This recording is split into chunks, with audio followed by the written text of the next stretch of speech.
મૈદરપુરા પોલીસના નાક નીચે સુમલ ડેરી રોડ પાછળ મધુબાગની ગલીમાં દારૂનું ધૂમ વેચાણ ચાલી રહ્યું છે.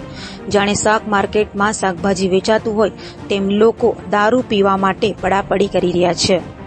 ગાંધીના ગુજરાતમાં જ દારૂની રેલમછેલમ થઈ રહી છે, ત્યારે સુરત શહેરના મૈદરપુરા વિસ્તારમાં આવેલ સુમલ ડેરી રોડ પાછળ મધુબાગની ગલીમાં પોલીસના નાક નીચે જાહેરમાં દારૂનું ધૂમ વેચાણ થઈ રહ્યું છે, જેના કારણે સ્થાનિક રહીશો હેરાન પરેશાન થઈ રહ્યા છે.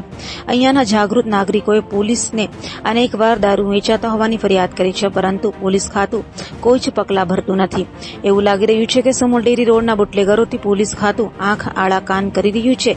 જેને શાક માર્કેટમાં શાક વેચાતું હોય તેમાં સુમલ ડેરી રોડ પરના મધુબાગની ગલીમાં દારૂ લેવા માટે લોકો પડાપડી કરી રહ્યા છે. શું આ દારૂના વેપલાને મૈદરપુરા પોલીસ બંધ કરી શકશે ખરું તેવા અનેક પ્રશ્ન સર્જાવા પામ્યા છે.